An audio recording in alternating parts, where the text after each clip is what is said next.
Hello, Max. Hi, thanks Morning. very much for making it to this first episode of the podcast we're launching. We will finish the discussion today by finalizing the name of the podcast together. We have two choices that you can help us decide on. Great. Thanks for your time. I'm excited. So great. Let's have a conversation about business aviation, what it is today, what works, what doesn't. And I think you're the perfect guest for the first episode because you've got so many ideas about what can be improved in the industry. First, to introduce you, Eric. You've been in the industry for a little while. You've been leading sales at VistaJet. You've then moved on to lead Hyperion in Malta with a sizable fleet, including long-range aircraft. But your latest pet project is HansJet, which has been around for 3-4 years now. But it's ongoing a pretty intensive remodeling. So hopefully we can discuss that today. Absolutely. With pleasure. Great. So, Eric, my first question to you is pretty straightforward. Is business aviation broken? Business aviation as such is not broken, but the models which are applied within business aviation commercially are definitely broken. And I would say maximum 1980 standards. And many industry practices, which you would see in other fixed cost businesses like hotel industry or airline industry, are not applied. And you have still crazy situation where sales team are operating on a 1 to 2% conversion rate in their sales via one dominant sales platform, which is not even a sales platform. And that's close to be broken, I would say. And the industry is definitely ready and deserves as well new models on how to tackle the market. Right. So you immediately alluded to the sales process.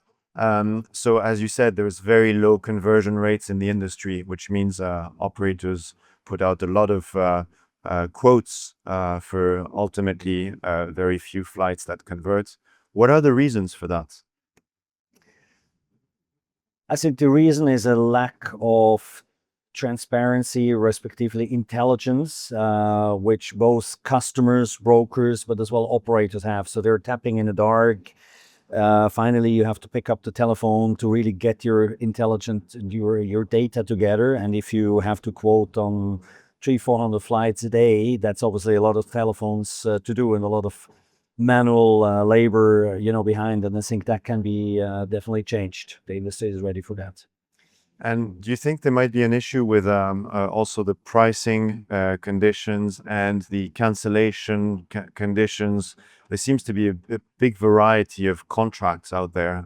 Is that an issue? How structurally the operator and the clients agree? It- It's definitely an issue, right? Is it the biggest problem? Probably not, but it's definitely not resolved in a very smart way nowadays. And again, there are industries which have way better processes along the whole value chain. If you think that an operator has its own terms and conditions, and then the broker needs to pick them up, needs to reflect them one to one or back to back into his contract with his customer. The customer needs to read it, needs to understand what's different this time. Although he has the same broker, conditions are maybe the same or different. And that's very complex and very labor intensive as well. And I think the industry here could do better in coming up with kind of harmonized, terms and conditions, because at the end of the day, everybody wants to have more or less the same, being on one side customer friendly, giving a certain degree of flexibility, on the other side being protected for certain damages one would occur if a flight is canceled short notice. So I think the interests are aligned, but the whole process between end customer and end customers are getting younger and more mobile. The broker in between, who has to operate quite often manually, thanks God not with faxes anymore, but still, cut and paste a lot. And then the operator is still a pretty hilarious process if you break it down into the individual steps. Yeah. Yeah. So I mean, hearing you, Eric, it seems like it's a little bit gripped the process both from the buyer standpoint, those who want to travel, and the offer side. So would you say that operators are shooting themselves in the foot, are making it too difficult themselves to sell their flights? it's not really the operator alone, right? It's the whole industry which needs to act together here and move forward. And again, it's driven literally by one platform, where everybody kind of hangs on. We have to keep as well in mind that the operator landscape in Europe is still very scattered. You have a couple of very large operators which are really dominating the charter market with their own branded fleet. They have very efficient processes internally because they understand what it means. They have to cover their fixed cost on a daily basis. But then a lot of the charter market is still driven by little, call it mom and pop shops with like two, three, four aircraft. They're barely surviving. They're, fighting for contribution to basically pay the bills for tomorrow. And that is for sure disrupting the market a little bit. And is not helping to roll out, let's say, standard processes and technology, because these small players, they're not in a position to really invest into technology and review their processes. Quite often it's the dispatcher still who is quoting on the side while he's fixing an AOG, and companies are very small still. While the bigger players, they're definitely getting organized, and some of them have a 30-year momentum in the market, and they definitely have optimized their sales processes. Okay. So within the sales process, of course, the pricing is a key component. And this industry seems to struggle with just coming up with, this flight will cost X. It seems to be lengthy, complex. What's lacking today in business aviation, to just have a price for each flight? There are multiple factors. And again, it comes down to data intelligence and data availability to make an educated decision and an educated pricing. That's really the core, that's still missing respectively. It's very difficult to get it together in an analog, manual, labor-intensive way. The customer, and let me start with the customer, he's more or less willing to have a learning curve, and as they fly more, they're flying to the same 3, 4, 5, 6 destinations, and they start to get an understanding what my home base to a destination pricing could be. And then quite often they're then surprised that they see a pink aircraft for small price X, and the next time they see a brown aircraft for large price X or Y, and that doesn't make sense for a customer, and that can be pretty frustrating. So let me start on the customer side. And in between, you then have a broker. The broker is for sure filtering for the lower end pricing because he wants to shine in front of his customer and doesn't want to lose business. On the other side, he's equally in a dilemma because he has to pick operators of a certain quality which are not letting him down. So already there, then the broker has a bit of a dilemma in choosing which prices he's moving on to the end customer. Brokers are absolutely needed, no doubt, because they take the local distribution, and therefore that's unavoidable and is absolutely needed. They're an important partner in the whole value chain. And then the operator himself has the problem that he's quite often not at the location where the customer potentially wants to fly, or respectively his availability is changing, and that's where then I would say the whole data exercise comes together of where's the customer, where do I have my aircraft nearest, which customer should I pick? And I think that's where IT, will come in the next 18 months. You referred to some other fixed cost businesses. You said the hotel industry is a good comparison. The hotel industry is one of those pioneering industries for yield management. So selling the right room at the right price at the right time. Is this something that exists in business aviation? It exists, but barely. I mean, very little. There's very little understanding yet on how the hotel industry and how the airline industry really does it. And as well, operators are afraid of really applying it because it's not understood. But in reality, as you have fixed cost, which is just ticking in your background, and it's there, it's unavoidable.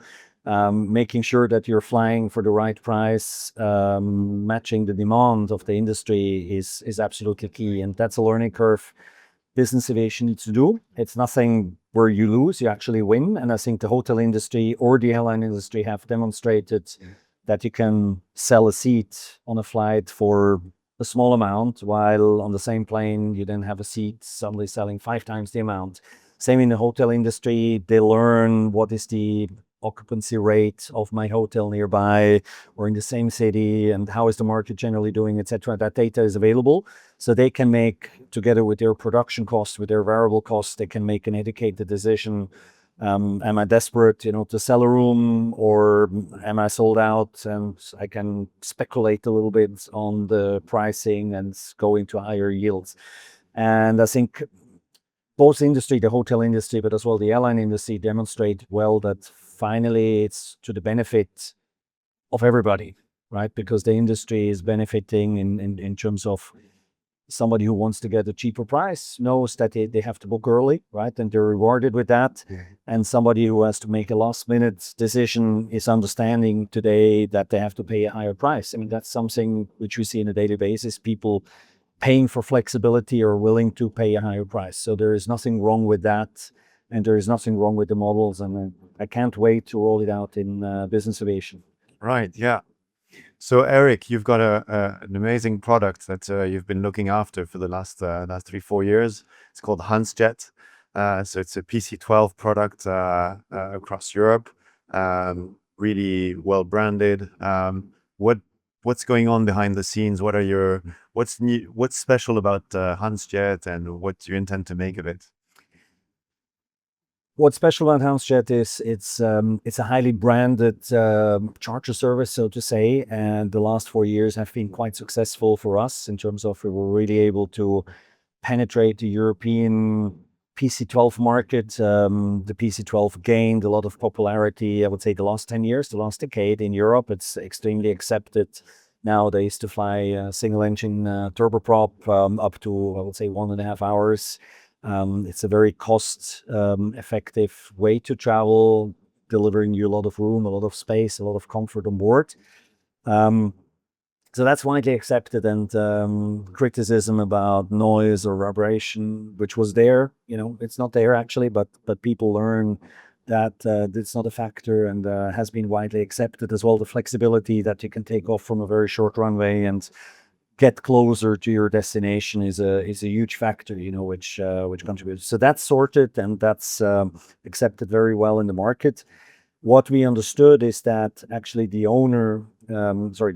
passenger then flying is getting more and more younger, digital natives, so to say, in terms of they're looking at their mobile, they're reading emails, they're reading WhatsApps. They would like to have an immediate confirmation whether their flight for the weekend is now confirmed or not.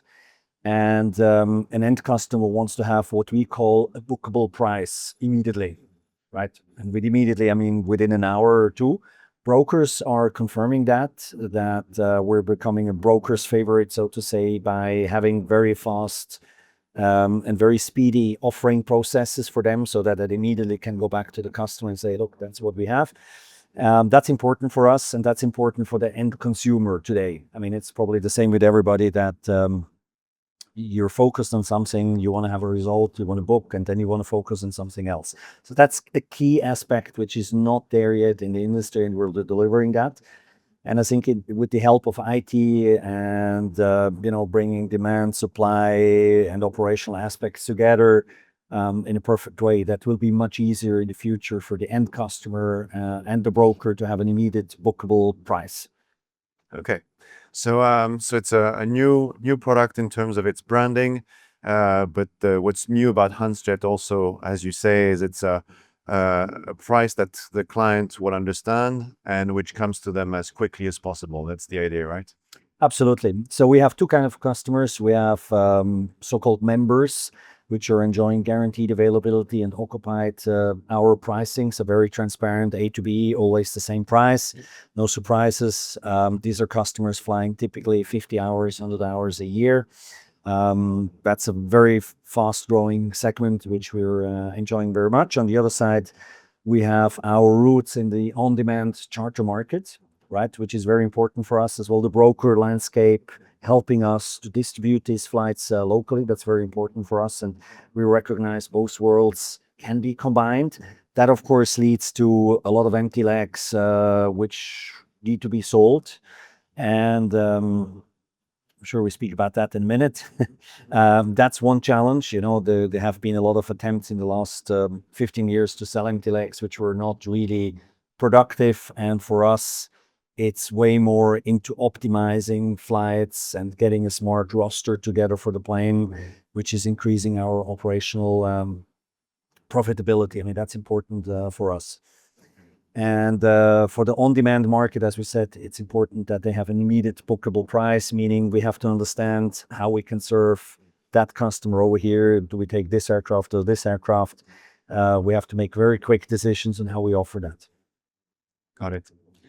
So this industry has an average of 40% of ferry flights, give or take. Some operators with very small fleets might have 50% of empty flights. More efficient ones might have 30% of empty flights. But so yeah, the industry average is around 40%. Do you think the industry can do better in terms of operating these fleets more efficiently? Absolutely, that's confirmed. You can have the most educated dispatcher working in this industry for 25 years, and you can have a very experienced sales team doing really the daily best to connect customers locally, advertise locally where your aircraft ends, and sell from there. But finally, as we have proven together, you can still optimize a lot.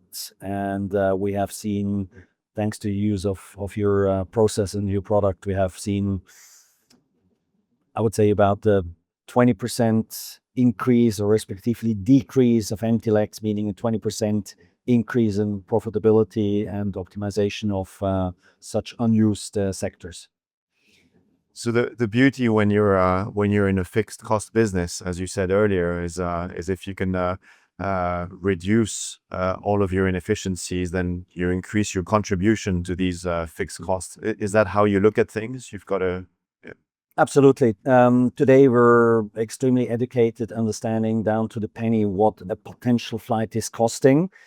Flight A, we understand what that flight is costing flight B, and then we can make a very educated decision based on margin, based on yield, in terms of, are we favoring this flight and we give a little discount, or we need to favor that flight because we want to be in that location and we have to swallow a bit of a discount, so there is then a volunteer choice to make what we can do, and we're in the driver's seat of driving this yield, either for higher returns or lower operating costs by, call it selling an empty leg or closing the gap in an empty leg situation by getting closer to the destination we want to be. So it gives us way better choices to make, and a lot of, I would say, decision power to really steer the business in a more attractive way, and finally steer the yield, and therefore better contribution to the fixed cost.